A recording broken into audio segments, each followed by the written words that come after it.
is Vina Colley. I am president of a group called Portsmouth Residents for Environmental Safety and Security.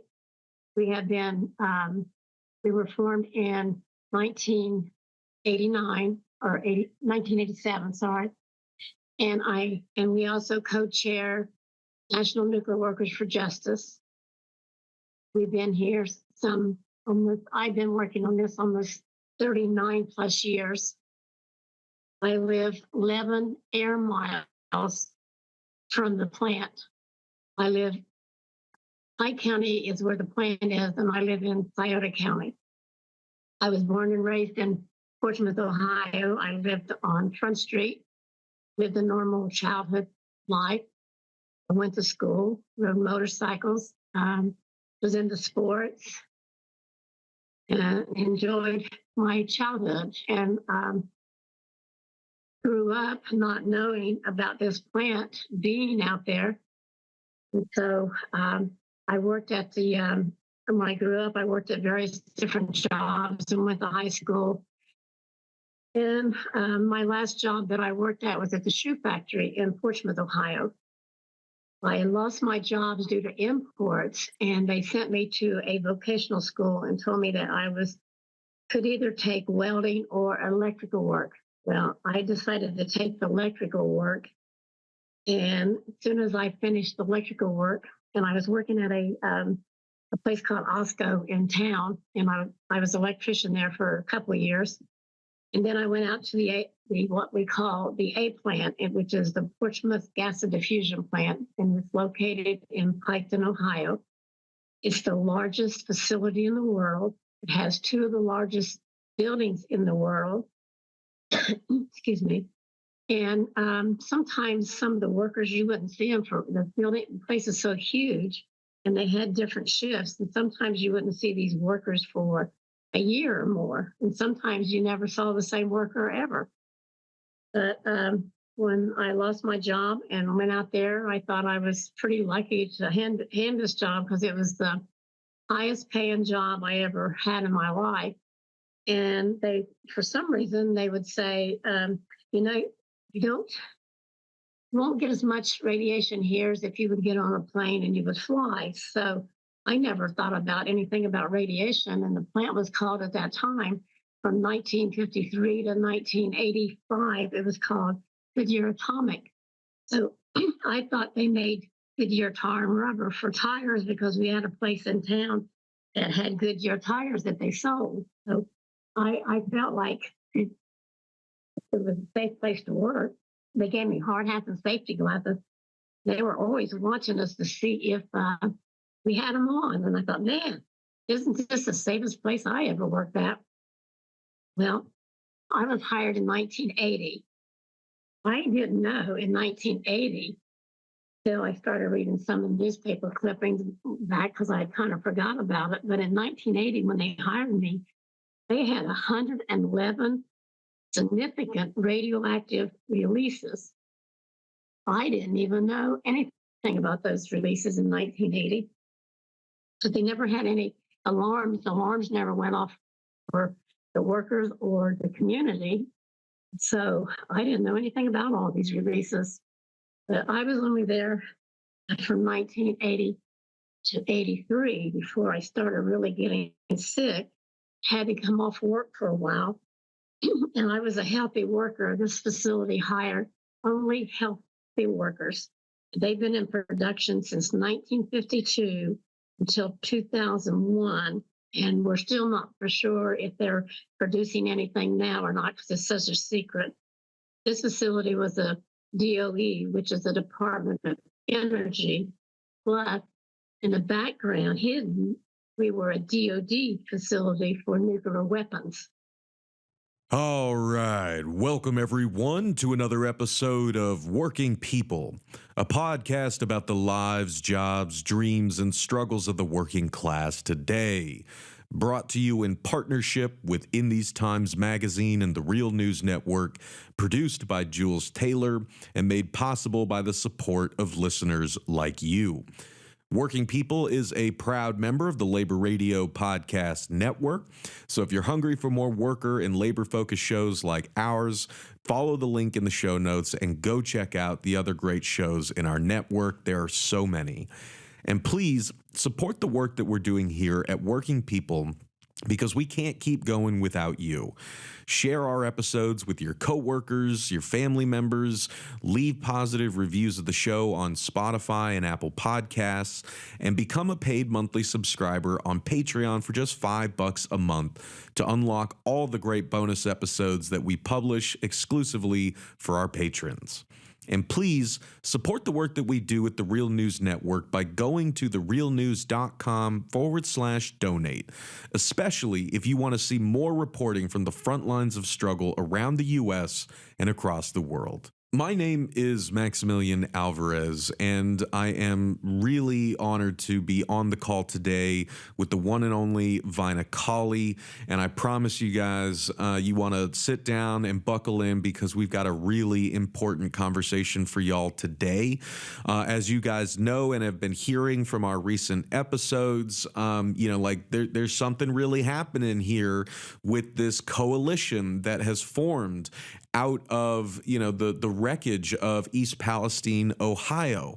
And we have been there working with residents, working with unions, environmental groups, and so on and so forth to try to bring people together to address the ongoing horror show that residents of East Palestine, Ohio are living through after Norfolk Southern's bomb train derailed and was 5 cars worth of toxic vinyl chloride were vented and burned in and around East Palestine around February 3rd of 2023. And it was actually through the work that we've been doing there in East Palestine that I connected with Vina. And so I'm going to go into a little bit of detail here to explain that. So if you guys will forgive me, the intro will be a little long, but I promise it'll be worth it, right? Because as you guys have heard from the compilation episode that we put out from the conference that we held in East Palestine a few weeks ago, right? I mean, there was a truly incredible gathering that happened there a few weeks back. And Vina was one of the folks who was there with us. And as I wrote in a recent piece for The Nation magazine, quote, "I gathered in East Palestine with those who answered the call to take charge of long-neglected efforts to get the care, remediation, and justice these forgotten residents desperately need. A call put out by the newly formed Justice for East Palestine Residents and Workers Coalition. This alliance includes East Palestine residents, railroad workers, residents of other, quote, sacrifice zones like Piketon and Portsmouth, Ohio, people living near other rail lines, labor union representatives, environmental justice organizations, striking journalists and non-striking journalists, socialists, Trump voters, non-voters, and so many more. We heard and saw firsthand that even though the derailment has faded from mainstream media headlines, East Palestine is not okay. And in many respects, life has gotten worse for the residents there. These people have been literally poisoned by corporate greed, exposed to toxins that continue to do irreparable damage to their bodies and their community. Many are still sick, still waiting for answers and aid from Norfolk Southern and the government, still fighting not to be forgotten. We discussed how to pressure Biden to invoke the Stafford Act to mobilize and expedite federal FEMA assistance to residents near the crash site in the surrounding area, and how to pressure his administration to issue a disaster declaration for East Palestine, which would secure immediate government-funded health care for residents whose ailments and medical bills are piling up. But what was most powerful about the gathering was seeing this diverse, working-class coalition of capitalism's forgotten victims sitting together and discussing the basic struggles, hardships, and enemies we have in common. Everyone shared their own firsthand accounts of the many ways that this country is falling apart at the seams, buckling under the weight of more than 40 years of corporate dominance, deregulation, disinvestment, and the systematic devaluing of labor and life itself.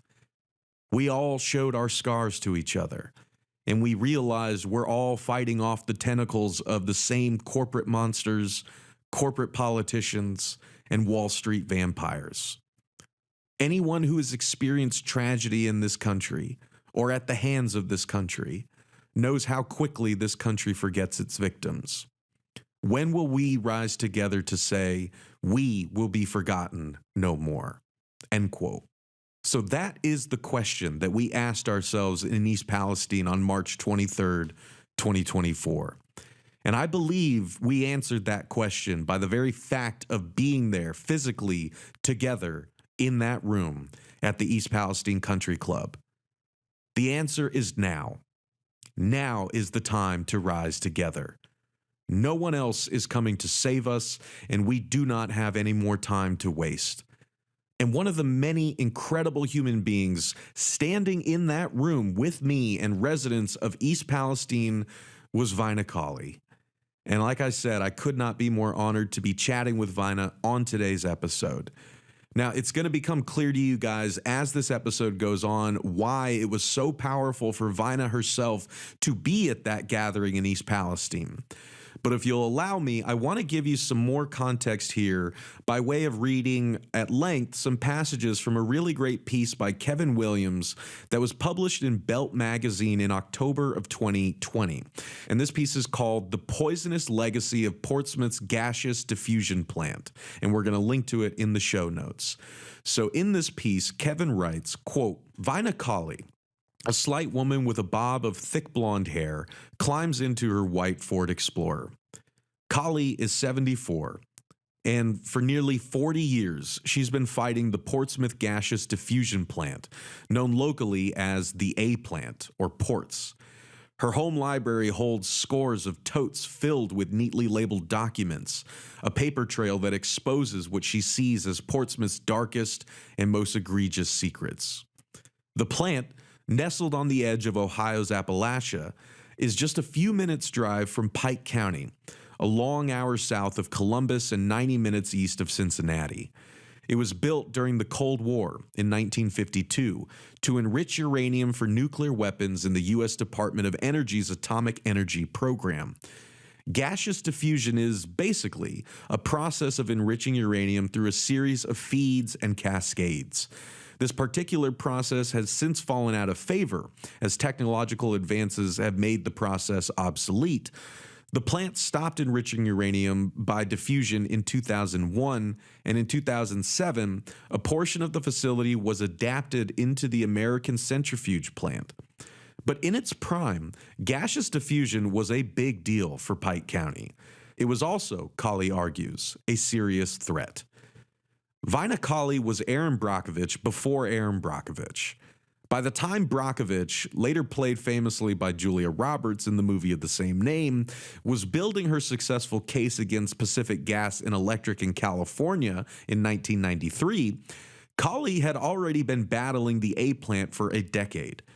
She alleges the plant has duped area residents for years about the health dangers of its processes, and that the government has created an impossible-to-navigate claim system in response. Colley has become an unlikely citizen scientist, spending a lifetime researching and documenting ports and its sins. Colley was hired as an electrician at the facility in 1980 and worked there for 3 years. Quote, I was exposed to everything. We were cleaning off radioactive equipment that we did not know was radioactive. They never told us, Colley told me. Then, she said, her hair started falling out. She developed rashes. And, quote, I got really sick and went to the hospital not knowing that it was my job causing me all these problems. I had big tumors, end quote. In the 4 decades since, Colley's faced a range of health problems, including chronic bronchitis, tumors, and pulmonary edema. Colley is not alone. Around Pike and Scioto counties, the stories flow as freely as the creeks.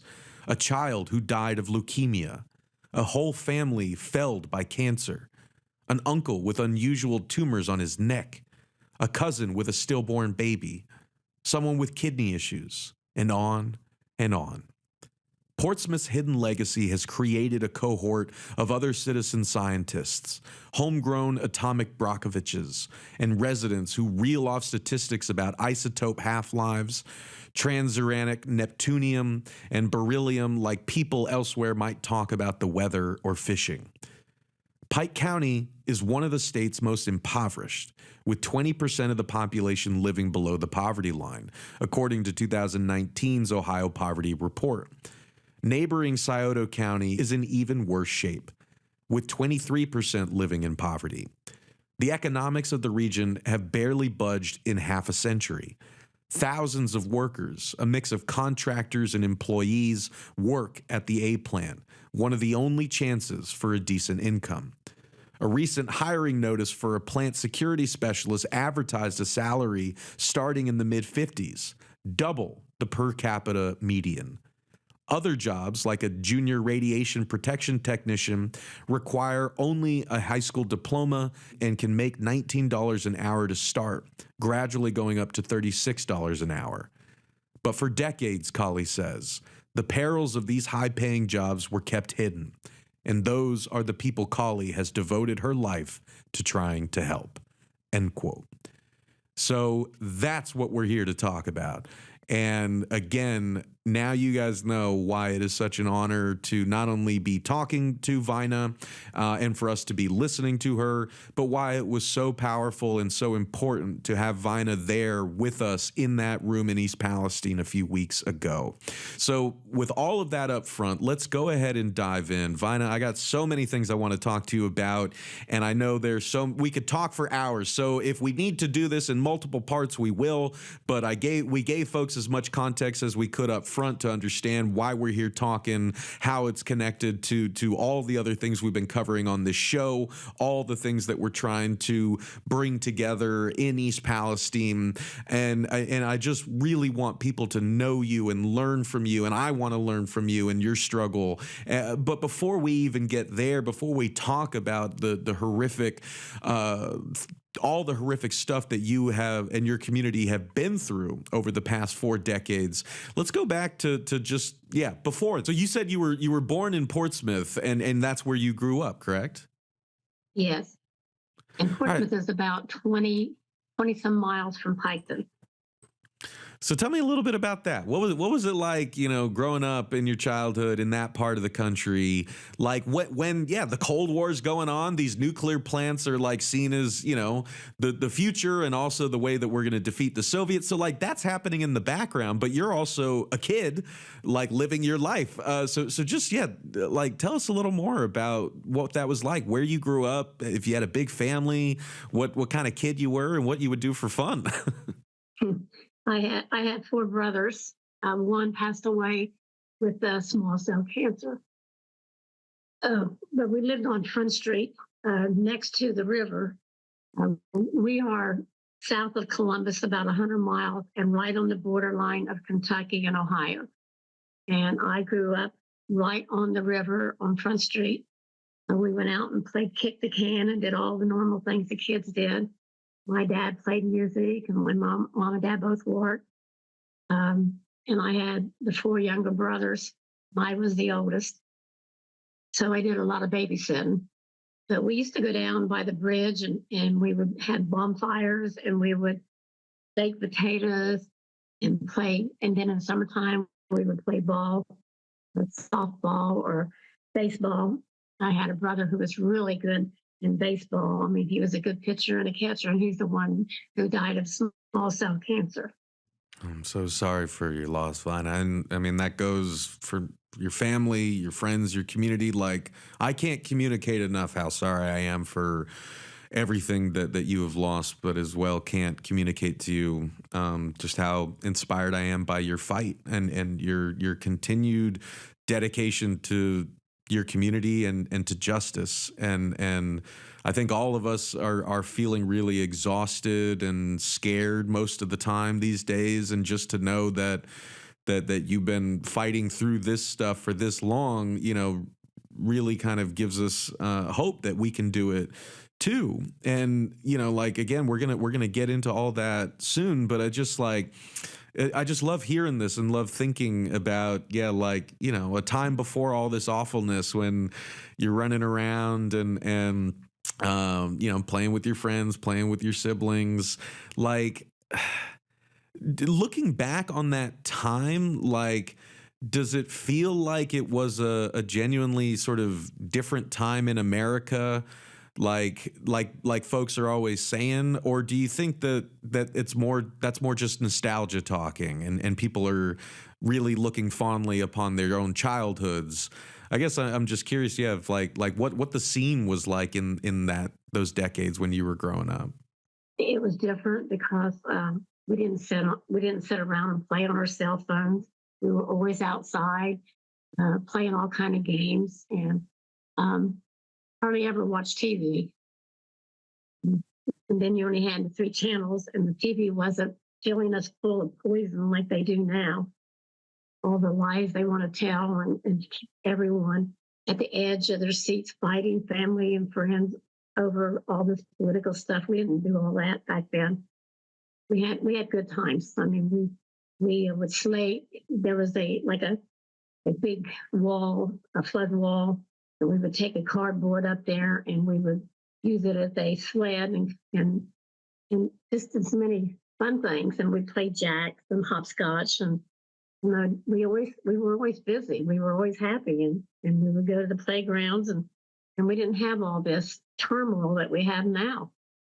Right now, it's hard to even talk to a family member over politics, you know, especially if you're a Democrat or a Republican. They have divided the families here over all of this political bullcrap, is what I call it. Oh, preach, sister. I mean, I think that's exactly what it is. And like, that's what I was talking to like Chris Albright and other East Palestine residents when I was there. I was like, all right, man, like I'm the crazy socialist that Fox keeps telling you is the enemy. You guys are the white working class Trump voters that I'm told are the enemy. And yet we're all just here as people, like trying to not get poisoned by corporations, trying to raise our families, trying to make a living. And yeah, like the ways that corporate media especially and our politicians, of course, and the ways that they have managed to convince so many of us that half the country is our enemy is just a really sad thing to behold. But again, it's like, just by being there in East Palestine with you and with everyone else there and seeing that all wash away, it does give me hope that we can cut through that crap. But like it's been that toxic stuff has been flowing through the air vents of our culture for decades, and it's not going to be easy to just turn the clock back on that. That's true. It's just really hard. We have to look forward. We have to get rid of all the media people that are throwing out all these lies. I know Fox News. I've watched Fox News, CNN, and NBNS. I watch all of them, and it's to me, Fox has told so many lies to the families that I can't even watch it anymore. And of course, they were going to be sued, but they can't be sued because they claim they're an entertainment show, not a news site. So to me, that's just so ridiculous. I mean, if you want to report the news, you should report the news. People like you who are trying to get the real facts out, that's helpful. That's not pitting any of us against each other. But what you're talking about is the truth. It's about human life and what they've done to all of us. These big corporations, they don't care. They don't care about if you're sick or if your family members are dying. They just want that money. They just don't care. Mm-hmm. And this facility here in Piketon isn't any different. They paid good jobs, have good money. It was such a secret that they would tell the workers, if you go into a beauty shop or a barber shop, you better not talk about it out here because some of the beauticians and barbers may be a secret agents. So we grew up in a lot of secrecy here in this town. You're not allowed to talk about what goes on at the A plant. Wow. Wow. Let's talk about that a little more, because I wanted to ask, like, when you were growing up, it sounds like the A plant like was still like the place to go, you know, to get that like good paying middle class job. Like, can you tell us a little more about your memories, like before you ever started working there, like the influence that the Portsmouth Gaseous Diffusion Plant had on the community, the role it played in town, and yeah, other details like that, like even just this sort of culture of secrecy where you're not allowed to, you're not supposed to talk about it. Like that's pretty creepy. Some of the workers back in those times, which it started in 1952, and I think production started in 53. And by 1957, there was 5 workers that were in the hospital that were sick and dying from the plant. And the health department in the state of Ohio knew it because the union had wrote letters about this, but they turned their back on them all because of the jobs down here. And workers, when they used to come home, they would take their boots off because they didn't want to carry any contamination into their homes. But I didn't know any of that when I was that young. But as I talked to people from all this research, they told me that, I have a friend, Dorothy Mead, who just passed away, and her husband, Gary Mead, she said that he used to come home and tell her not to let the kids touch his shoes or his work boots.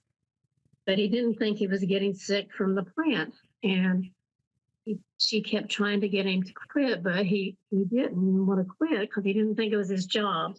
And so about the 3rd or 4th trip to the hospital, he told his wife, he said, Dorothy, I think you're right. I think it is my job making me sick. And once I get out of the hospital this time, I'm not going back. Well, he wasn't able to go back because he died of leukemia. He actually bled to death. Jesus. And so growing up around here, they had a place where you buy tires, and it said Goodyear tire and rubber. And so a lot of us in the community thought that's what they made was Goodyear tire and rubbers out there. And so they have special tires that you can come in and buy on discount, and everything was called Goodyear around here. So we had no idea. Most of us had no idea that it was a weapons plant all these years, not something that they made tires for Goodyear.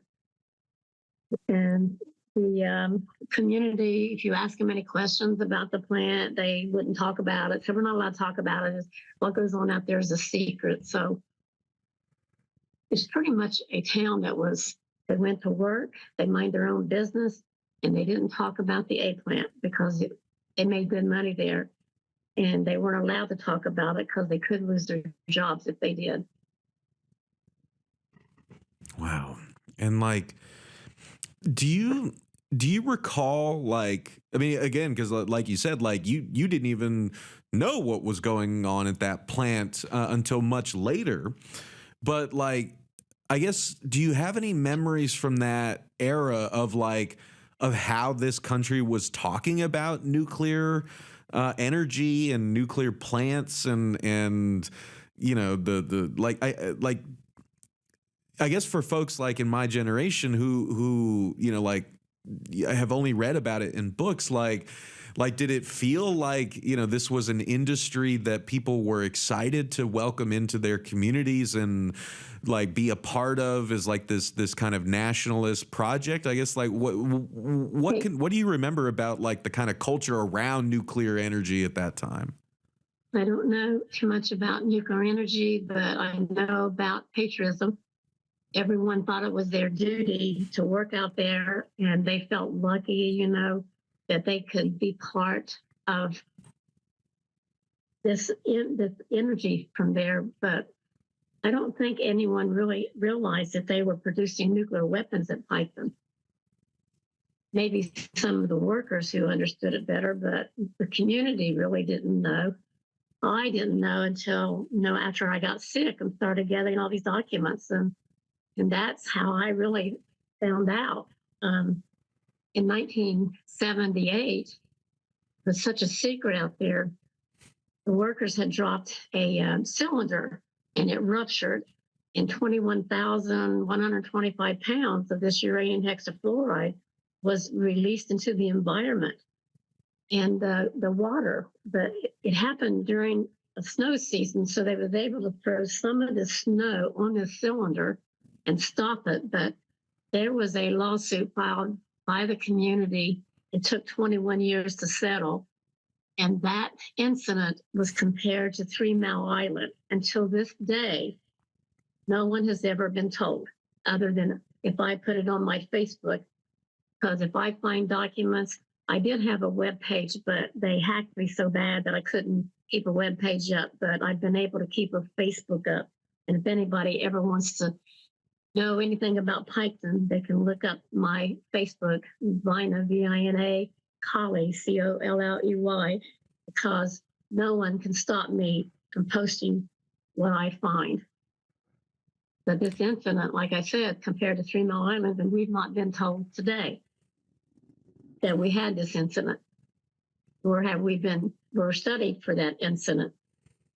And when I got hired, and like I said, in 1980, they had 111 releases, and I didn't know it until it all came out in the paper and researched, and I helped the Dayton Daily News. I worked with them for almost 2 years on the story, and they came out with all of the releases in the paper.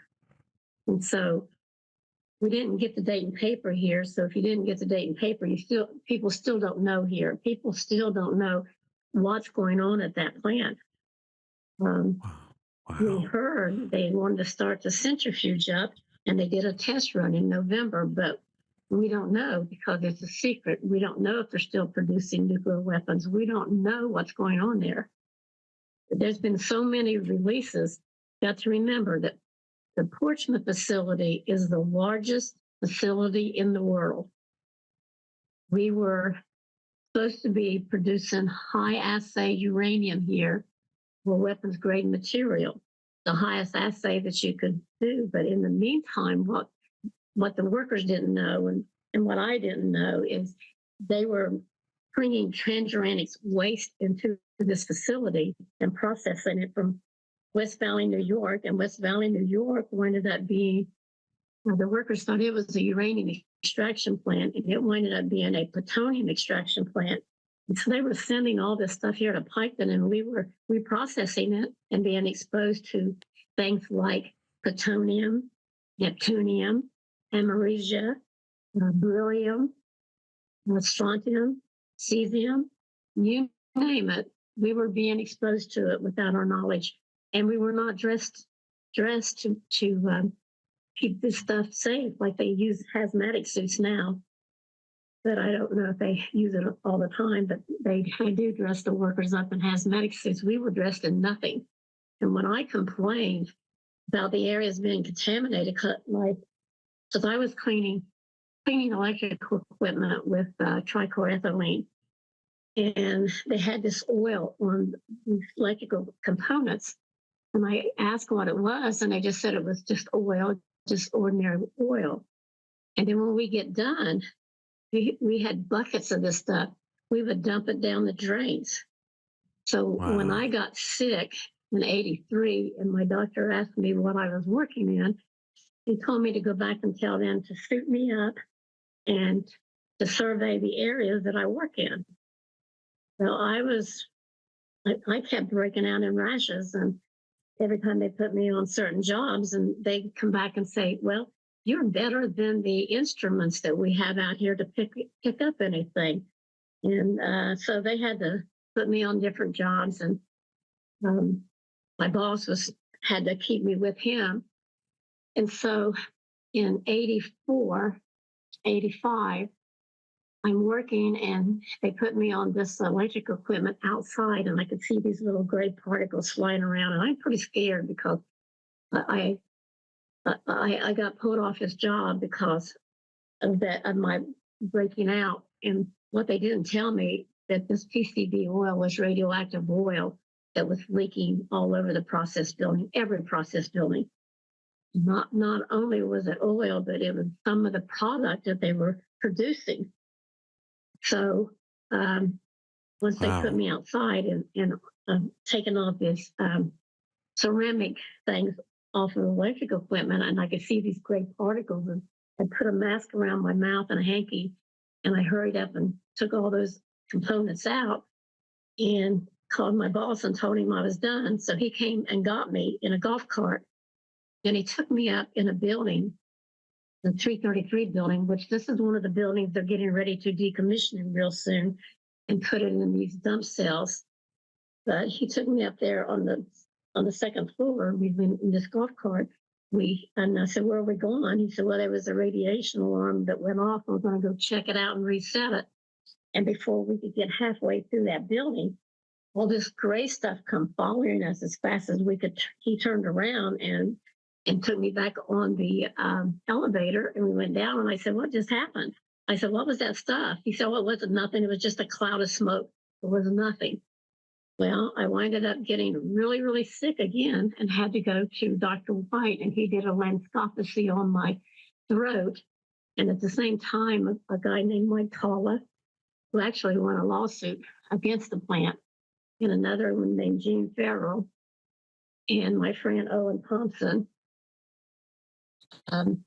We winded up going to Dr. White here in Portsmouth, and he sent us down to Cincinnati to see a Dr. Michael Kelly, who was an occupational health and safety doctor, which I went there 2 weeks after this gray stuff come flying at us.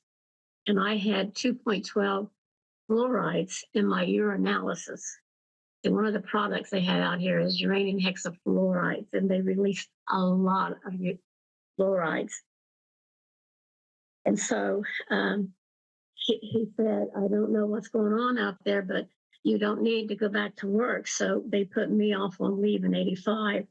And of course, the company found a way to take me off of the workers' comp in 87 because they sent me to a doctor, George Ishman in Portsmouth, Ohio. And he felt like there was nothing he could do for me because they wouldn't pay him to examine me. And at the same time, my stomach is swelling and getting big. And he said, "They've not paid me to check you out." And so they took me off of workers' comp in 87. Man. And once they took me off of workers' comp, the plant laid me off and kept me from getting 10 years then. But of course, Goodyear invested our pensions at 5 years, and they still cheated me out of the 5-year pension. And so by 88. Let me, if I can hop in there, just like, because like, I want to take like a quick half step back to make sure that listeners are getting that kind of panoramic view of what you were seeing and going through while you were working there. So like, because even just the image you were talking about being on that golf cart with a manager, like driving through this like massive facility and then seeing this like ghostly toxic cloud like coming at you and then turning around and saying like, "Okay, job's done." Like that is just, I got the hairs on my neck are standing up thinking about it, especially knowing what we know now about what was going on at that plant. But I want to just like you were saying before that, like you and so many others in the community, so many people working there still didn't fully know what was going on there. So I was wondering if you could just sort of take us back to like that time working there, like when you started there, what you remember as a worker going into that facility, like the kind of things you were being asked to do, like on this show we talk to people in the service industry, healthcare workers, teachers, and we always love to just talk about like what is like a typical day, week, like what are the things that you as a working person are dealing with on the job. Like, could you just tell us a little more about that, like your memories of starting to work there, how big the facility was, like what you were doing, like just give us that worker's eye view of like your time working there before you started getting sick and eventually had to leave. Actually, I was a healthy worker. I even had to go back to my doctor, and they ran spatial blood work. I was so healthy, but that's what they do. They hire the healthiest workers because it takes us longer to get sick. But I had nothing wrong with me whatsoever. I had pretty good healthy genes, and I would rewind motors. I did conduit. I worked on relays. They hired me in as a second class electrician, and it was a apprentice experiment where they put us on all the jobs. So I was in every building on plant site, and we're talking there's 3,600 or 3,800 acres. And there's all kind of buildings. They've had they had 2 or 3 incinerators. They would even get this black stuff from the steam plant on these people's homes, and workers would have to go out there and clean off their homes from the inside and out.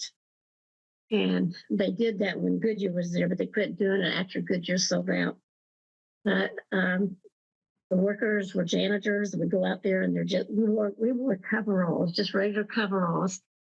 And they started giving us, buying us boots to work at the plant with, and so we didn't have to take them home, wear them home.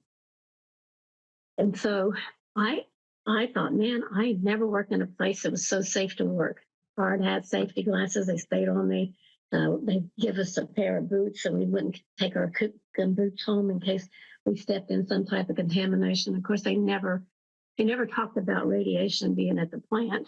They actually said you would get more radiation by flying in a plane than working here.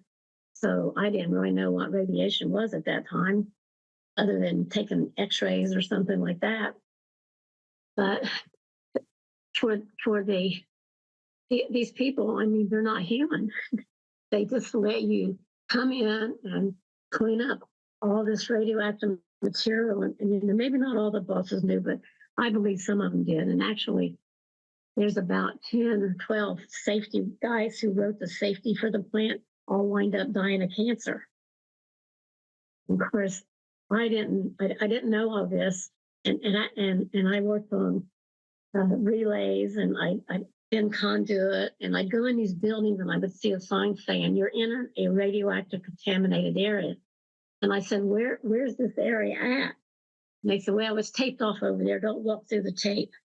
So they made you feel like the radiation, if they had anything there, would be any contamination. It was within this yellow tape line. Well, once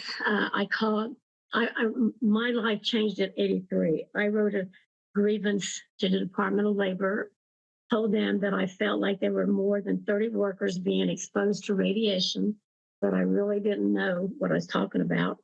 But actually, down the road, I did know what I was talking about then, but I didn't know. And then when I got sick in 85, the Department of Energy sent people to my house, and they asked me the same questions over and over and over, and mainly it was about that oil. So I told my husband, I said, you know, it made me feel like I know something that I don't know. I said, they asked me the same questions about that oil and the trichloroethylene that I was cleaning with. And I said, there's got to be something more to this. So when I started digging into the records, I found out there was a congressional. Get this, our union in 1980 went to Washington, D.C. They stormed Senator Glenn's office over the health and safety issues. And a guy named Bob Alvarez opened up his door to these workers. And so they asked for a full investigation. And here I'm getting hired, and I know nothing about this until about 86, when I found out the union did that. But Glenn's office promised to help these workers and do an investigation. And when they came back to work, all they got was harassment of workers. And it was the largest workers in the world that went to DC and stormed Senator Glenn's office over health and safety, radiation, and safety violations. I think they had 576 violations at that time. Wow. And so Denny Bloomfield, I have to say, is one of my heroes. He was the president of the union. He just died a few months back with cancer. But he took that union up there, tried to get us help, and all he got was harassment. And so, of course, he was no longer the union president. He still worked there. But this is what they do. Anyone who complains about health and safety, they harass you. They had these red phones in the building, and they said, if you see this oil, they had a concrete around the equipment, that if you see this oil coming on the floor, you take this red phone and you call OSHA or the Coast Guard. I can't remember which it was. Might have been the Coast Guard, and let them know. But what happens when you use them little red phones, you're calling directly into the plant to the DOE office on site. And so they know automatically who the workers are that are starting to ask questions. I mean, I've been harassed. I've been threatened. They tried to get my daughter, tried to get me out one morning saying that my daughter had been in a car wreck at 4 o'clock in the morning. And so I went back and I checked in her room and she was in there. I've had some of the workers here, Chick Lawson, whose house has got radioactive material in his house. He told me and my husband before he passed in 2018 that the plant had a meeting on site and his friend attended this meeting and that they wanted to find a way to get rid of me. And so, Wow. I mean, this is in 2018. They're still wanting to try to get rid of me. And one of the union workers wrote in one of the Guardian papers saying, if I was her husband, I would take out extra insurance on her. And I've had my wheels on my tires, well, the bolts have been taken off of one of the tires. And luckily, it was when it wobbled, I thought I had a flat tire, and I stopped and checked it, but it had no bolts on that tire. And so, you know, I got shunned in the community a lot. People thinking I'm a troublemaker, trying to shut down a plant, and I didn't know what I was talking about. And as I researched and found out, we had plutonium at Piketon in the X705 area, the E area, where there's an incinerator next to the building. And these workers were working an experimental job with plutonium. They got so contaminated. Mr. Salisbury told me that he had colon cancer, and they got so contaminated, they sent him to Oak Ridge for several weeks to get their body counts down. And so you don't hear these kind of stories because the workers, you know how men are, they go to work, they mind their own business, and they go home. And so when they get home, they're not supposed to tell their families anything about their jobs. And these workers told me that they had to get their body counts down because they worked in experimental plutonium at the site.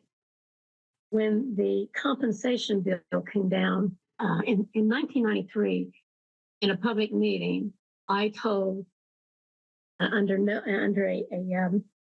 affidavit, I told them in 93 that they had plutonium at the site. And so it's in an affidavit, and it's in their documents that I told them in 93 they had plutonium. And of course, some of the workers knew they've had it since 1953, ever since they did the first production. But it was 1999 that I was working with a lady named Mary Bird Davis with the Institution of Uranium Wise. And she read the documents and she understood them. And she got a call and said, we're getting ready to break a story about Paducah, Kentucky, having plutonium at the site. And she said, well, we have plutonium at Piketon. And she called me up and she said, Vina, she said, I just got a call from a reporter down in Lexington, Kentucky, and they're going to break the story in the morning about plutonium at Piketon. And she said, the workers, 3 workers at Paducah must have filed a lawsuit and someone leaked it to the media, and that's how it got out. And so they knew that I always had mentioned the plutonium at Piketon. So when they called Mary, she called me and she said, they're going to break the story first thing in the morning, Vina. And I said, great, Mary. And she said, but the problem is they gave me credit and not you. I said, who cares? You have a national group that you work with, and who cares as long as the story gets out about the plutonium. And so they broke the story the next day, and it was at the same time as Paducah, and they did one story about Paducah and Portsmouth breaking this story simultaneously. And so when the story broke, they didn't want to they claimed that Piketon had one cylinder that came through that system that contaminated the plant with plutonium. It was a lie. And they downplayed us. And then I pushed our representatives. I want to say thank you for Ted Strickland at that time, who was a Democrat, and then George Bornovich who's a Republican up in Columbus. They all pushed, and especially Ted, he pushed to get us in that compensation bill. And this compensation bill is called EEOICPA, the Energy Employees Compensation Act. And they named 22 cancers in this bill. And if you have one of 22 cancers in this bill, you automatically get compensated for your cancers. And the bill was anywhere from 150,000 to 400,000.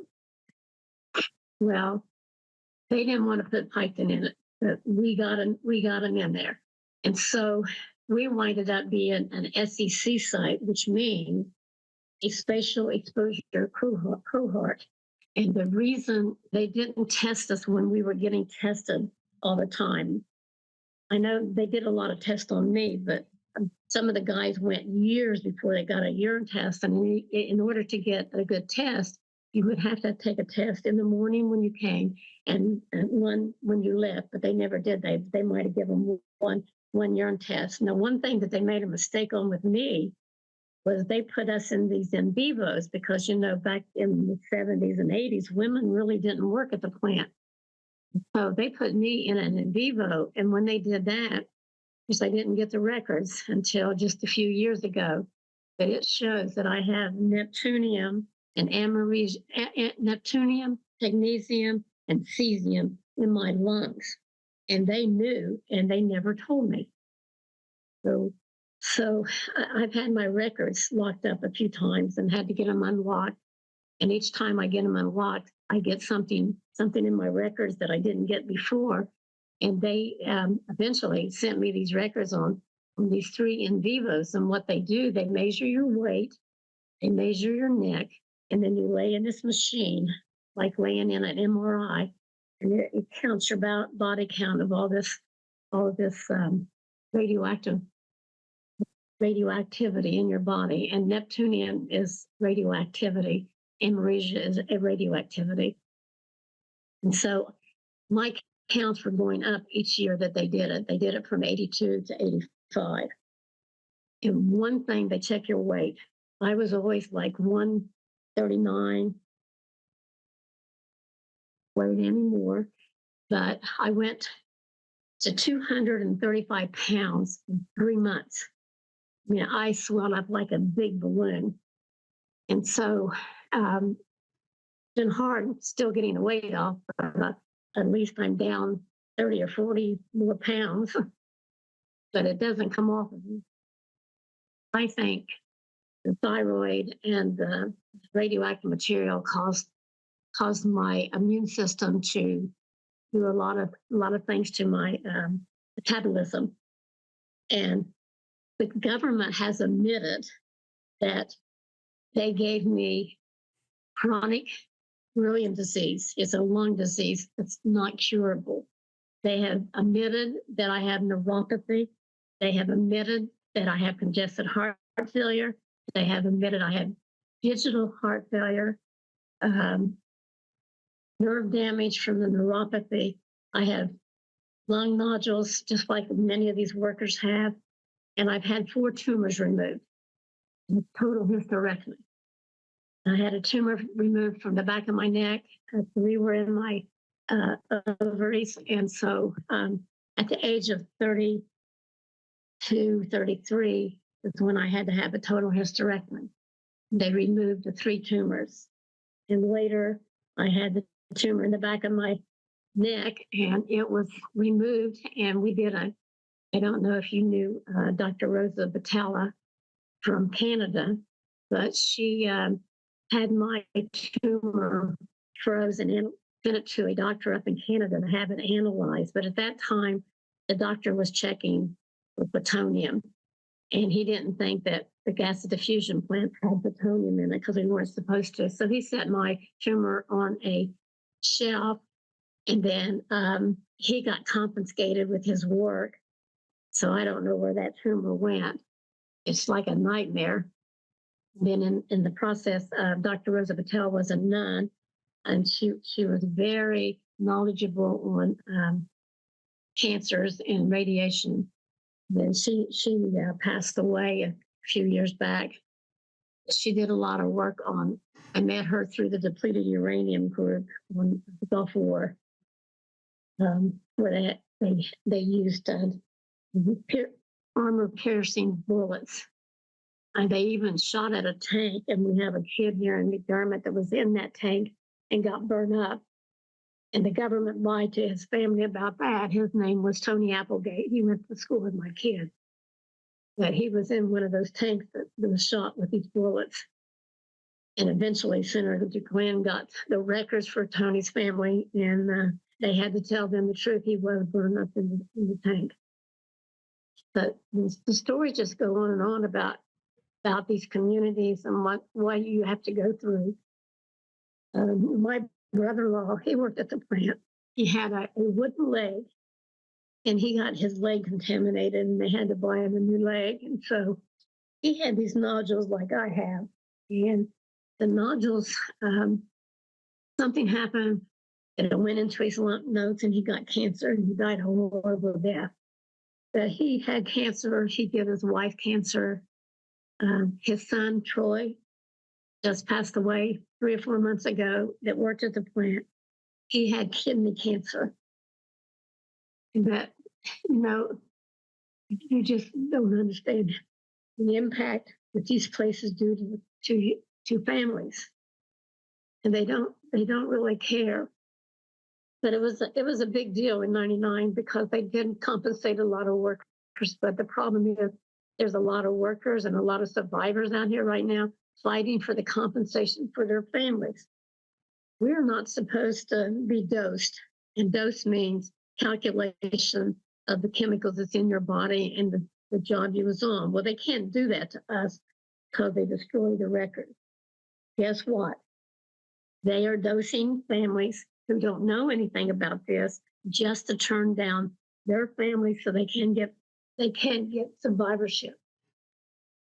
Let's talk about this, right? Because there are like two really crucial sort of threads here that I want to make sure listeners are following along with, right? Because there's, like you said, your life changed in '83 when you filed that grievance, and you were getting sick. You got really sick in '85. You lost your workers' comp in '87, and it's been a process ever since then to essentially learn what you and your fellow workers and your community were being exposed to by this plant, and then on top of that, there's been the struggle for accountability, the struggle for compensation for people who were exposed to these things.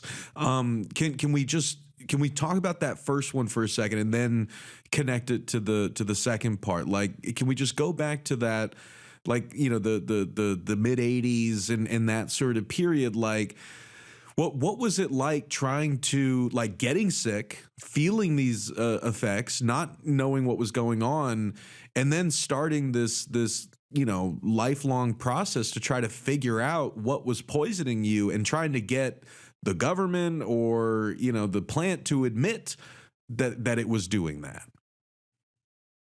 The plant, I don't think, is ever going to admit it unless we get the RECA downwinders compensation bill refunded back in June.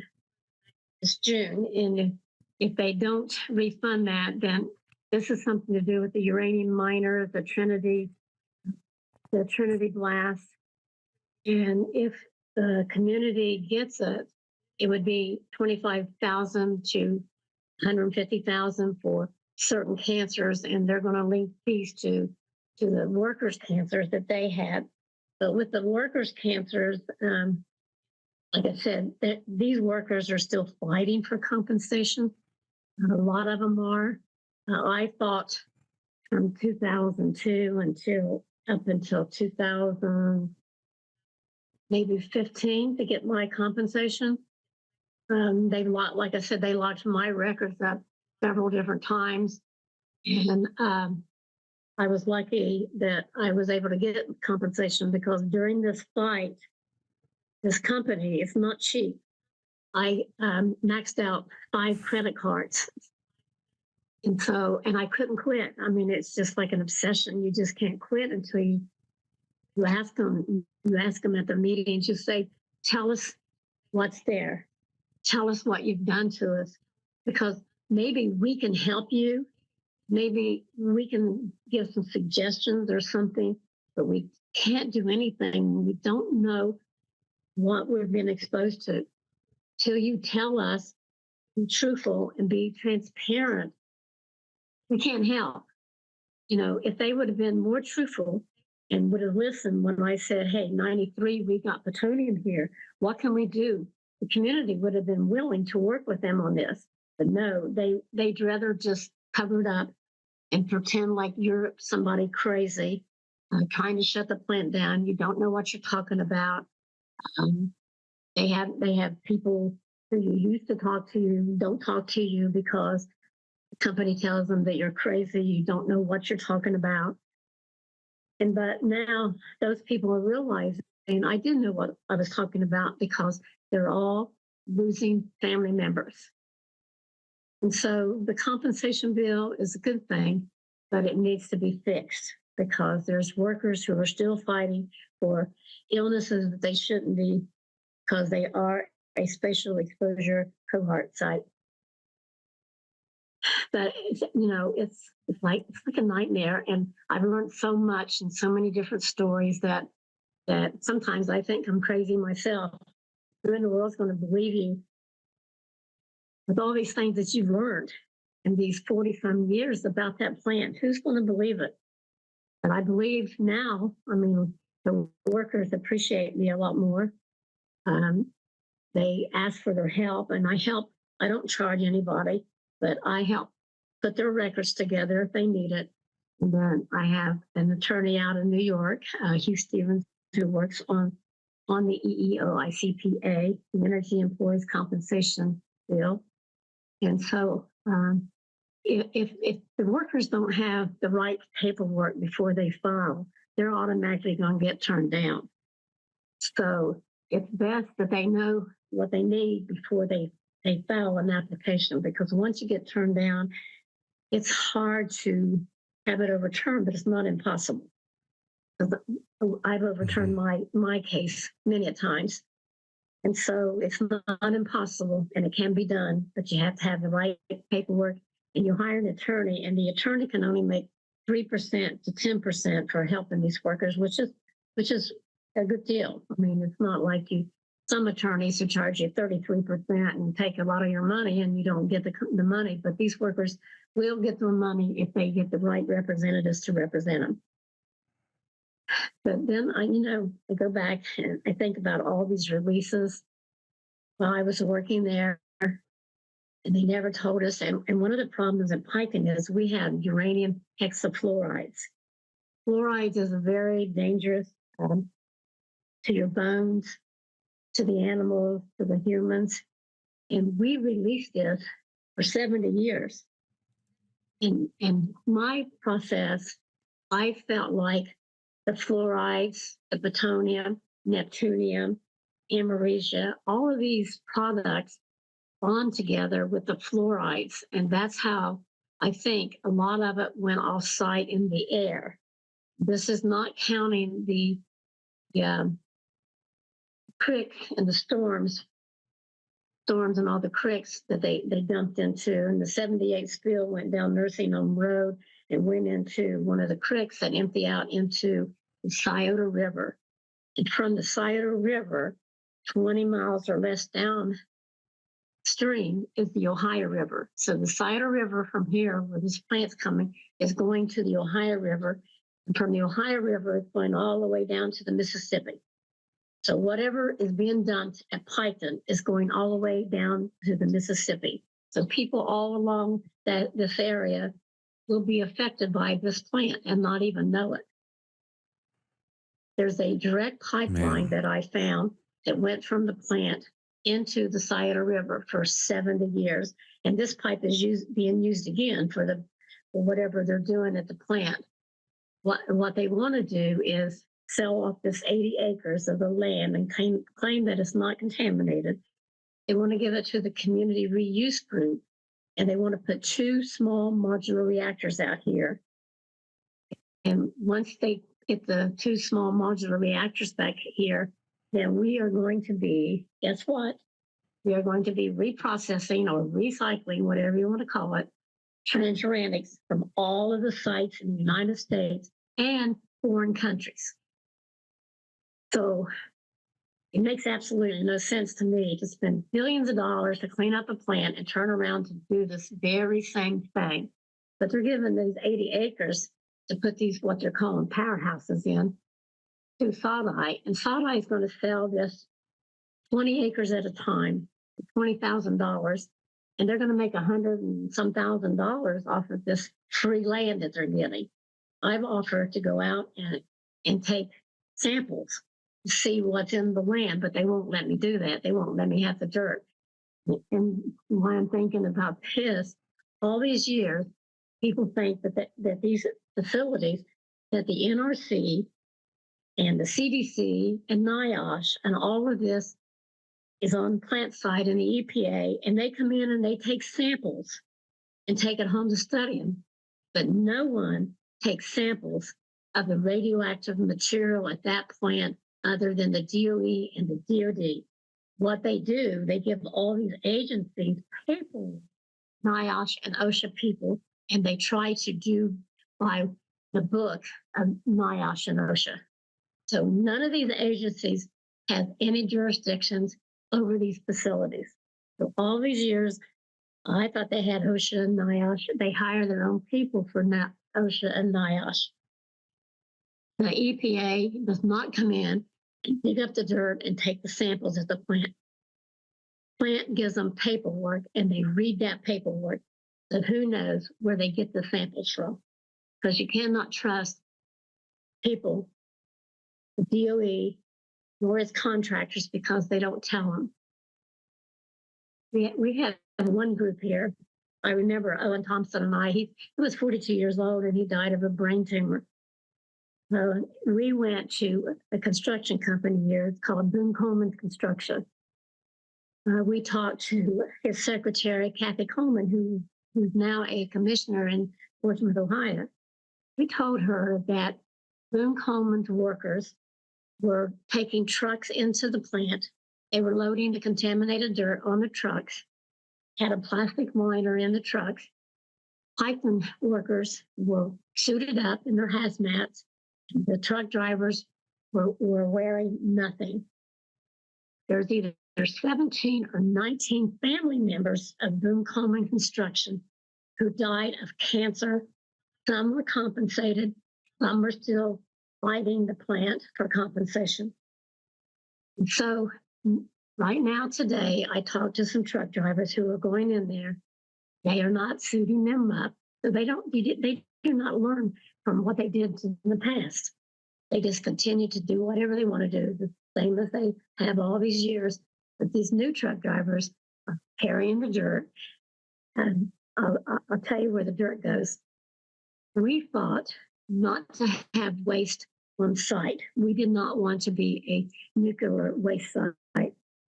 So the community didn't want it. 300 people showed up and packed this room down at Shawnee State, 25 miles from the plant. We packed that room. We did not want this waste. They let it lay for a couple of years, thinking everyone would just forget about it. And then they took all of our surrounding county commissioners, these area surrounding county commissioners, gave them permission to put this waste on Piketon site. So now we have 12 waste cells out here, 12 of them. When they disassembled the 326, the high assay building, in open air, nothing on it, no canvas, nothing, just open air. All this stuff is going into the air, into the community, into the surrounding areas. They took this stuff over and put it in one of those waste cells.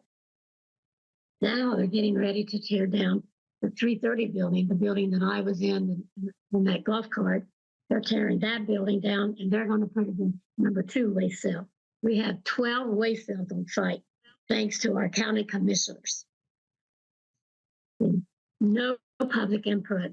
They let the county commissioners. So it's important who you elect in your communities, because these people make an awful lot of decisions that you don't like. We don't like it. You should have never got it. Now, all of them are pushing for these small modular reactors, where we're going to be probably the largest hub for nuclear waste. That gets back to the railroad workers. They ship this stuff in and out. They're not protected. I had workers tell me we got 25,000 depleted uranium cylinders on site that give off neutron exposures, setting outside, decaying, stacked 2 or 3 high. At the whole plant. Jeez. They cleaned up some other sites, like Oak Ridge, I think, and sent all this stuff to Piketon. 25,000 depleted uranium cylinders. They're trying to convert some. I'm not for sure if they're successful with it or not, because they don't talk about the production. Still this day, all that was still supposed to be a secret. But they're storing these outside in the rain, rusty, old, and we've had the most breaches with these depleted uranium cylinders than they had in Oak Ridge or Paducah. We had the most breaches here in the Portsmouth site. Well, can I? Depleted uranium cylinders, they're huge cylinders, and they're sitting outside, stacked. They were stacked on the ground, so when we kept complaining about it, they finally brought them up on like railroad ties or something and took them off the ground and painted some of them and stacked them up. Well, now they've got them all over the outside of the plant, just sitting there and decaying, and they give off neutron exposures. Railroad workers told me they would sit on the train with these cylinders, sit on top of these cylinders. So one of my friends did glaze. He told me that was his job. He was loading and unloading the cylinders and would probably sit with the cylinders all day long. He died of cancer a couple of years ago. So the railroad's not taking safety precautions for their workers. And then I listened to the ones up in East Palestine. These workers, they want to lay a bunch of them off. And who's going to be overseeing that these trains are equipped with workers who know what to do in case of an accident? It's horrible. So It is. And I mean, like, and I know it's not exactly the same thing, but like it's kind of the same principle, right? Like that the workers who were on that train that derailed in East Palestine, the first responders who were coming in from not only East Palestine but the surrounding area, because it's, again, this is small town America. You need people from all over the place getting there.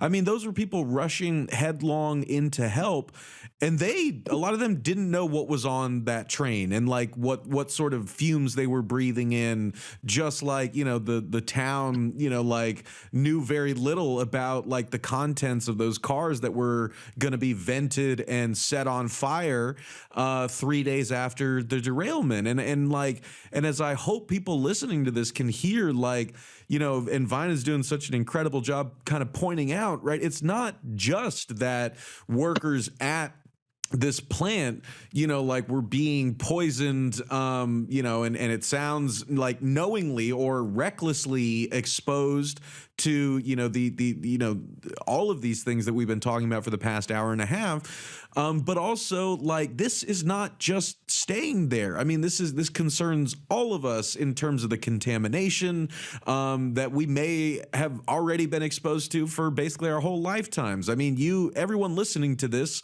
you know, we've got PFAS in our bodies. Like, we're basically half plastic at this point. Like, I mean, this is this kind of stuff that accumulates in your body and your environment and your community, and by the time you realize what's happening to you, it's already too late. And I wanted to stress that for folks, because that's what we were talking about in East Palestine. We said, like, we can't wait until a train derails in our backyard or a company admits they've been poisoning us when everyone starts starts dying of cancers. Like, we need to start banding together now and fighting to protect ourselves against all of this. And we got to band together as a class to do that and to see each other as human beings who don't deserve this.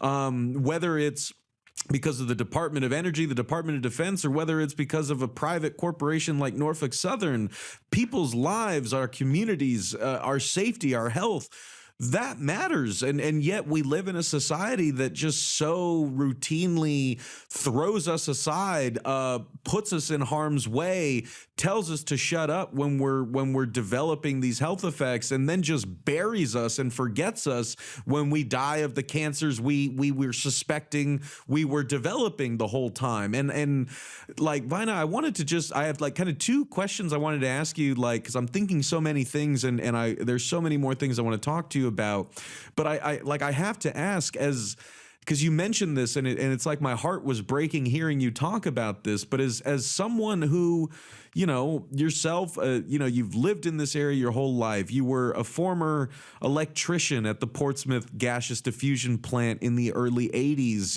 like, it felt like a good job, but then you went through this horrible experience. You developed, these you were developing all these health effects. You were exposed to all of this radiation and just all God, I can hardly rattle off all the things that you were exposed to.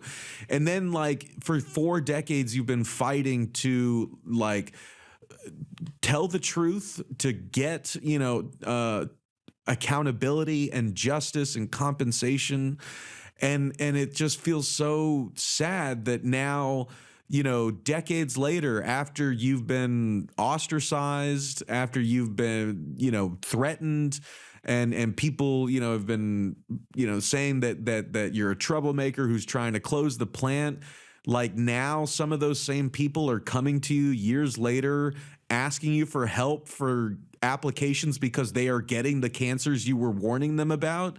Like, what is that? How does that feel? Like, what? Like, I mean, I can't even imagine how like what emotionally that's like to deal with. To still, I mean, it's incredible that you're helping folks and you're still fighting this fight, but I just can't imagine what it must be like to have gone through this, to be, raising the alarm and ostracized for it, and now years later, it's like people are coming back to you saying you're right, but what is it? You're right because everyone's dying, and like people, like so many people in your community are dying of cancers at early ages or bizarre cancers. Like what is that like for you? When I hear of a kid has cancer, it gives me flashbacks of a little boy. Last name was Ross County, and Ross, and I remember his sister sent me a couple, and I still have the letter, a 50-page letter about her little brother. And he passed away. And every time I feel like giving up, I think about the kids. There's a little girl out there right now that's got leukemia, 2 years old. Think about the kids. So you don't think about all the negative things that people say to you or whatever, because they're going to find out. Sooner or later, they'll find out. And what the workers say to me doesn't bother me. It used to bother me because my brother-in-law would tell my husband I was shutting down the plant and he wouldn't have a job. And so my husband, they used to play cards together once a week, and he got so he couldn't even go over there because Gary felt like I was shutting down his job. But there at the end, Gary said I was right the whole time. So it gives you a good feeling that people tell you that what you've been saying is right. But then on the other hand, you have mixed emotions because they're dying. People are dying because the government doesn't care. My government doesn't care. That you don't know how I feel because I'm very patriotic. I have such a military background in my family. And so to hear that the government doesn't care. Last night I went to a meeting in Python. It was supposed to have been a training session, but it ended up being a meeting, and they were doing these forever chemicals, PFASs, and they have a huge problem there. And I told them last night, they talk about the plastic in your body and all this, but they had a huge problem with it off-site. And I let them know that I took 2 samples out of the creek on Wakefield Mountain Road, and one of these samples showed positive for the PFASs. And I said it's in one of the creeks on Wakefield Mountain Road, and we have a problem. And then the commissioner was there from Portsmouth, Ohio, Brian Davis, and I told him, I said, you all have a lawsuit in Portsmouth over the chemicals, and you never told the community. To this day, they have not told the community. And I found a newspaper article, and I put it on my Facebook. And I told him last night, not only are we in Portsmouth, Ohio, drinking this contaminated water, but we are piping it over to Kentucky because they had trouble with their water. And I said, you're giving them contaminated water.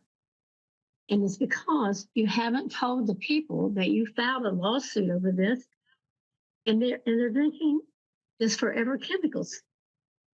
And I mean, how do you get to these officials? I mean, they just don't seem to think. I mean, they seem to think they're invisible. They're not. They're not doing it. They're not doing it. It's unbelievable. It really is. And like, again, like this is like what brought us all to East Palestine, right? And like that's also bittersweet. And like you said, the emotions are very mixed, because while, as I've expressed on this show, like I was so inspired and heartened to see everyone there, including you, and the folks, also folks from like West Virginia who are being poisoned by fracking, coal mining, people, like poisoned by algae blooms in Ohio, from the runoff from the hog factories, the CAFOs that we've reported on, people in San Francisco who are getting, radiation poisoning, Cancer Alley in Louisiana, the uranium mining in Navajo Nation, like the very concept of a sacrifice zone is pretty horrifying in and of itself. And yet, like, I think in a just society, the very concept of a sacrifice zone would not exist. And yet, I feel like what brought us out to East Palestine, which is like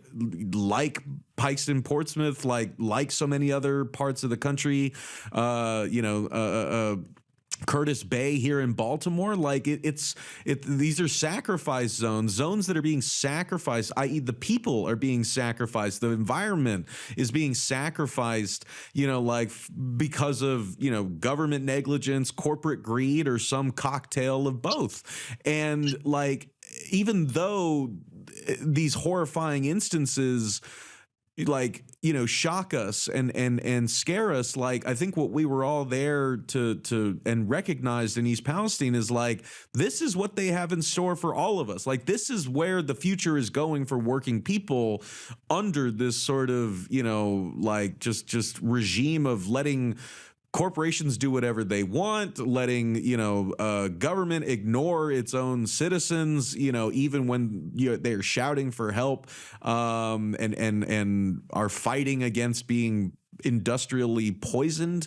Like, I mean, this is how bad things have gotten.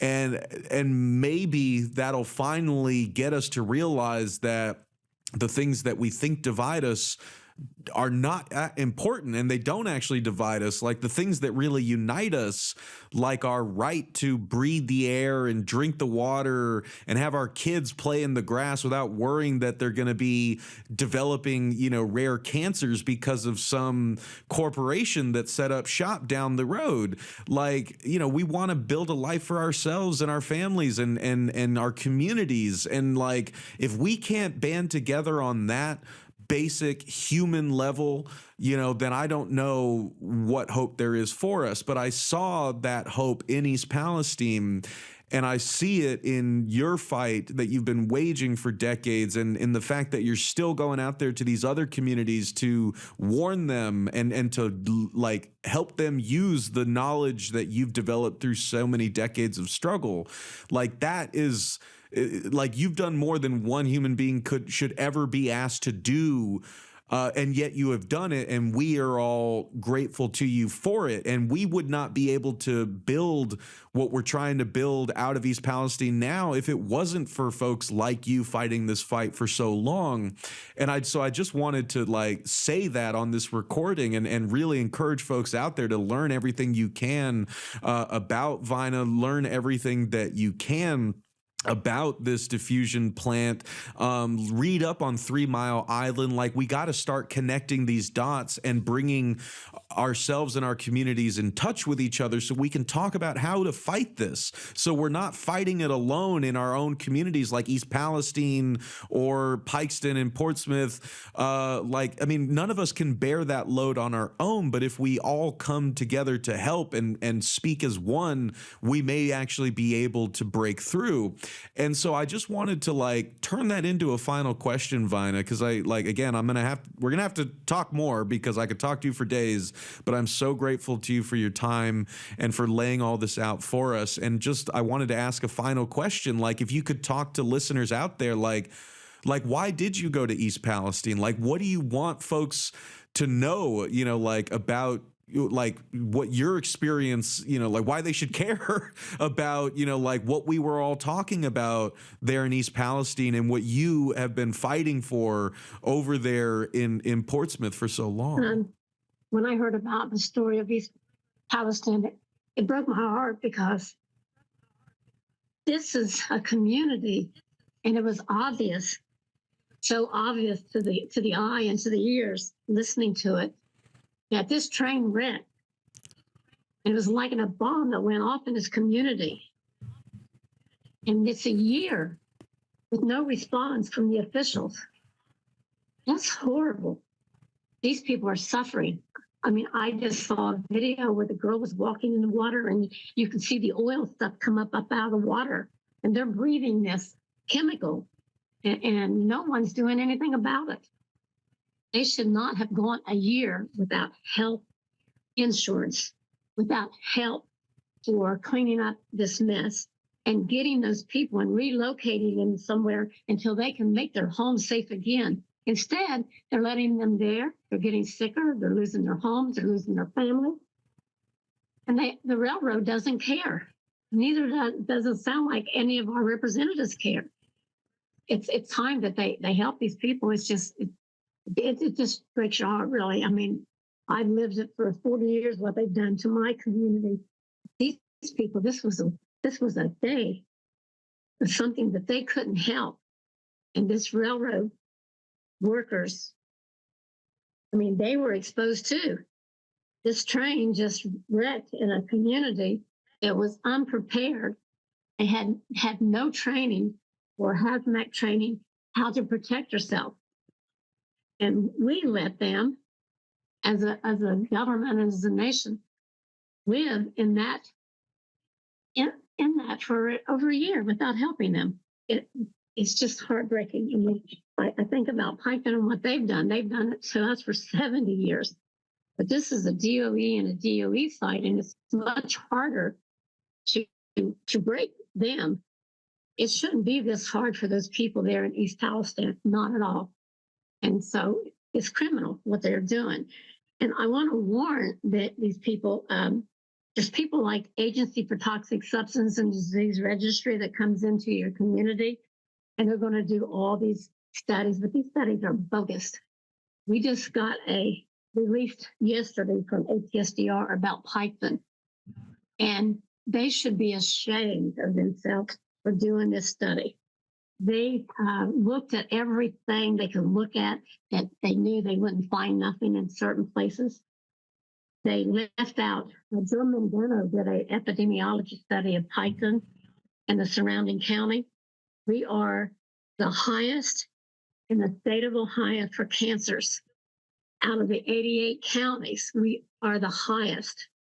And out of nation, we are with a cancer rate there 50% higher, and nationally we're almost 80% higher for cancer here. The government knows it, and they're ignoring it. And then they released this paper that should have been thrown in the trash, because this is the second time this group has come here, and they were caught in lies. They don't look for what they look for places where they're not going to find anything.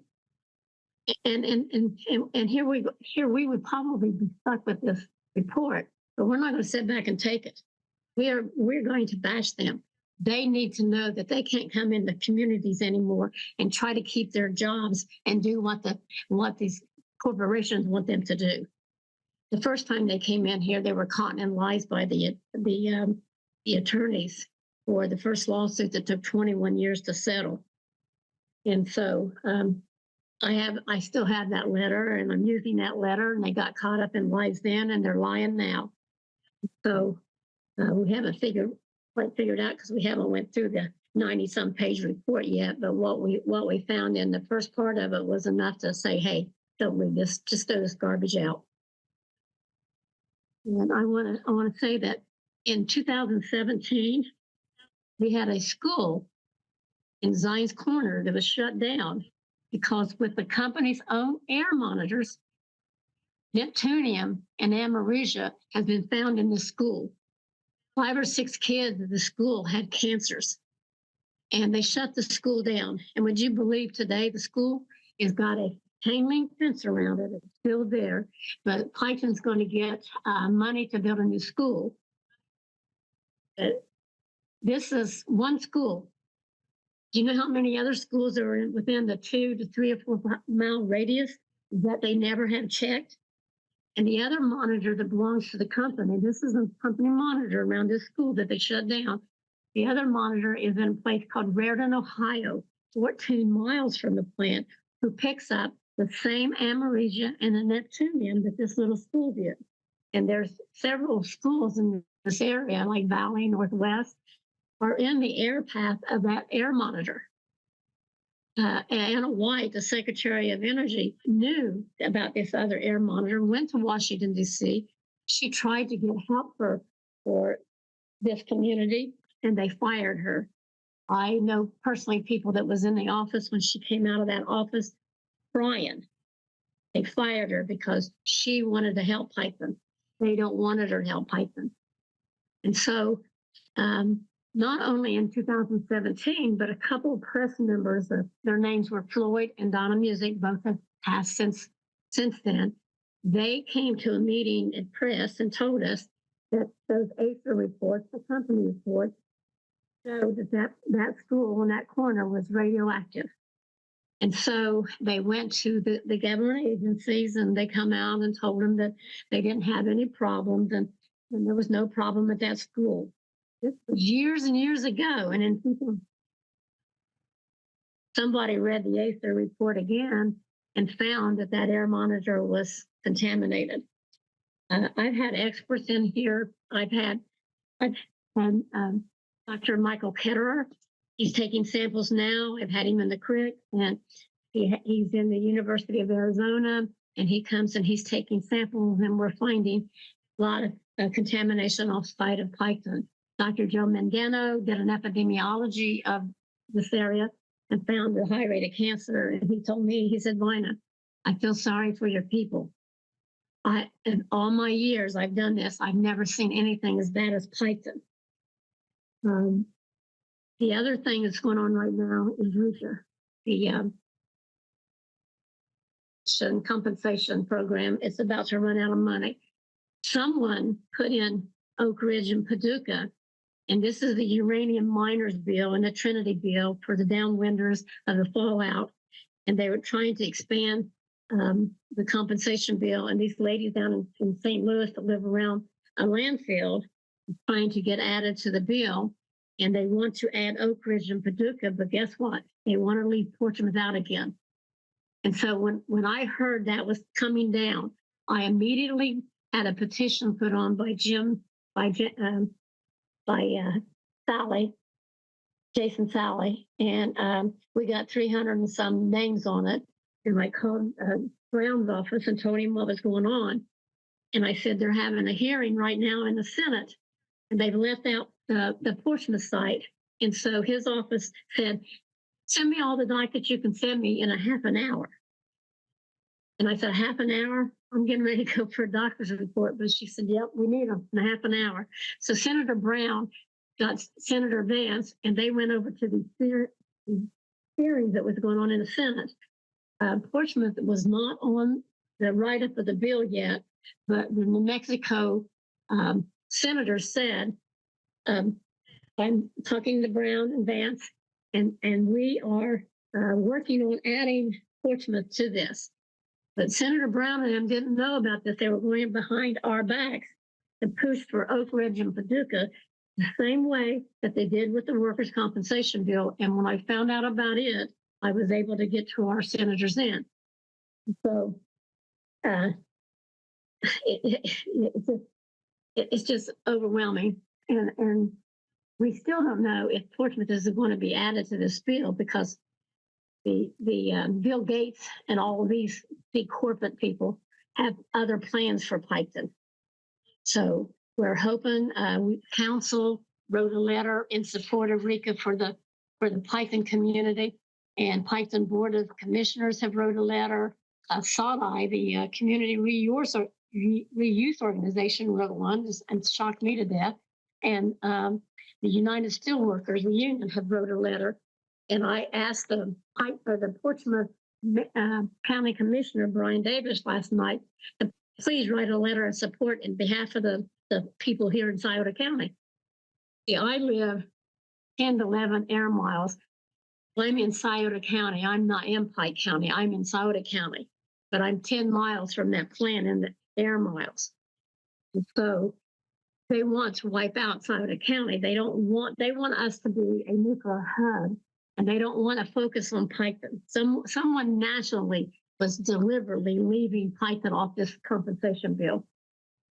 And so we don't know what's going to happen. We don't even know if they're going to, if Congress, right now it went to the Senate and it's in the House. So if any of your listeners know any of the representatives that we have in the House bill, I'm talking to Jim Jordan, and I don't know all the members of the House, but if anyone in your listening area knows anyone that's in the House, to please ask them to vote for the RECA bill, and especially add Piketon and Scioto County and the surrounding counties from the A plant. And so if I think a petition really makes people move. I mean, this is the first time that other than the compensation bill, our representatives have paid any attention to us, and it was with that petition. So maybe if the people of East Palestine put a petition online, and it doesn't have to come from them, it can come from all these national groups. I've joined all kind of national groups just to get the word out about Piketon, because we were not even on the map when I started this. And I belong to a big group called Alliance for New Accountability, work on people living in the shadows of these facilities. And so I did belong to a military toxic project. We worked on the depleted uranium and the Gulf War syndrome. So I'm begging your listeners to please help us get Piketon mentioned on this House bill, and for them to re-up to pay the uranium miners in the Trinity. And we were a big part of, Ohio was a big part of the Manhattan Project, but you don't ever hear about that. New Mexico started in 1943, and I found out that the Mound facility in Dayton, Ohio, also started Manhattan Project in 1943. But for some reason, nationally, they don't want to talk about Ohio. And Ohio played a big part in the Manhattan Project. They just did that movie, Oppenheimer. Not one word was mentioned about the Manhattan Project and Ohio being part of it. Not one word. And so, we can't, if we're going to tell the story, we need to tell the whole story, see the whole picture, because we can't get help until we know the whole thing, the whole truth. I testified for human experimentation. I testified in Washington, D.C., and I testified in Cincinnati. They had a doctor in Cincinnati. People would come into the hospitals, and I have a list of all the hospitals that were involved. I mean, there was the Dayton, Cincinnati, Columbus hospitals. The Dr. Sanger, people come into the hospital. He would inject them with the plutonium to see how much they took. And the government paid him to do this. Sad part about it is the government took away his money, and he continued to experiment on people like you and me. Go into the hospital, he would inject you with plutonium. And so he continued to do that. So when they finally paid these people money, the government would only pay the ones that they paid for him to experiment on. And all these other people that he did on his own got no compensation. He winded up dying of cancer himself. Dr. Sanger did. And the state of Ohio used this quack for compensation to evaluate workers. My friend Owen Thompson went to him, and he told him that he had a cancer or a tumor, but it wasn't big enough to be caused from working at the A plant. Owen died, like I said, at 42 for brain cancer. And Dr. Sanger said he didn't have enough exposure for his brain tumor to be related to the plant. God has a way of taking care of people who don't take care of their own. And Dr. Sanger was a doctor who was to treat us and to take care of us. He did not take care of the people he experimented on. He even had a young attorney here in Portsmouth, Ohio, that went to one of the hospitals. He was in his 30s, and he was experimented on, and he also died too. But I have a list somewhere of all these hospitals that did human experimentations. And if you remember the O.J. Simpson case, you remember when they were chasing him in this Bronco all over the place? The president came on national TV and apologized to these radiation victims. And it was like a 5-second blur. And then all day we watched a Bronco run around the streets where these people who were experimented on got a 5-second, I'm sorry that we did this to your people. In society, we just got everything mixed up in our heads or something. Our priorities, I remember our priorities as being a young kid was the family, the dinners, and leaving our doors unlocked. We never locked our doors, People got along so much better. But we just seem to be so corrupt now that we don't care about our families and our neighbors. And I took care of my mom, I took care of my dad, I took care of my uncle, I took care of a few of my aunts, people that were sick. They never paid me to do this. I did it because they were my family. Nowadays, you can't hardly get people to help your family. My kids, they help me. I don't want for nothing. And a lot of families aren't like that anymore. But I miss that. All right, gang, that's going to wrap things up for us this week. I want to thank our amazing guest, Vina Colley. And as always, I want to thank you all for listening, and I want to thank you for caring. Be sure to follow the links in the show notes if you'd like to learn more about Vina's struggle and about the current fight to pressure policymakers in D.C. to include Ohio zip codes adjacent to the U.S. Department of Energy site in Piketon, Ohio, in the Federal Radiation Exposure Compensation Act, or RECA, program. According to a March press release from Ohio Senator Sherrod Brown's office, quote, RECA, enacted in 1990, provides a one-time benefit payment to individuals who have gotten sick or died as a result of exposure to radiation from atomic weapons testing or uranium mining, milling, or transportation. RECA is currently set to expire in June 2024, absent congressional action. Senator Brown was able to secure a commitment from the bill's sponsors to work to add impacted communities in Pike and Scioto County to RECA. Adding zip codes in Pike and Scioto County to the bill's nuclear storage exposure provision would ensure workers and residents in Ohio adjacent to the U.S. Department of Energy site in Piketon, Ohio, are also made eligible for compensation resulting from the improper storage of radioactive material, end quote. So that's going to do it for us this week, y'all. We'll see you guys back here next week for another episode of Working People. And if you can't wait that long, then you know what to do. Go subscribe to our Patreon and check out all the awesome bonus episodes that we've got there waiting for you and our patrons. And of course, go explore all the other great work we're doing at the Real News Network, where we do grassroots journalism, lifting up the voices and stories from the front lines of struggle. Sign up for the Real News newsletter so you never miss a story, and help us do more work like this by going to therealnews.com/donate and becoming a supporter today. I promise you, it really makes a difference. I'm Maximillian Alvarez. Take care of yourselves. Take care of each other. Solidarity forever. When my face you no longer see, I live on, yes, I live on. Wherever we go, we are going to roll the Union on the song. I live on, yes, I live on. Wherever hungry are we. Just as hungry can be. The song, I live on, yes, I live on. Where mean things are happening in this land, it's read or sung, I live on, yes, I live on.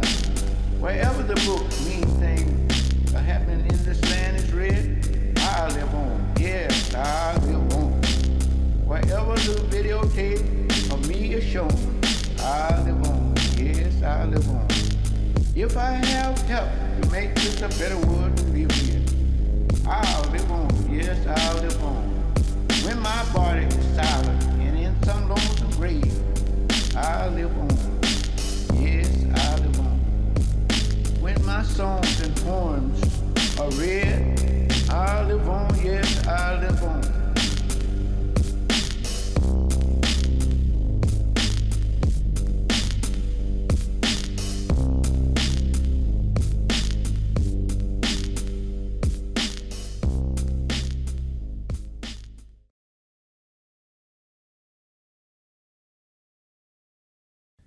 Thank you so much for watching the Real News Network, where we lift up the voices, stories, and struggles that you care about most.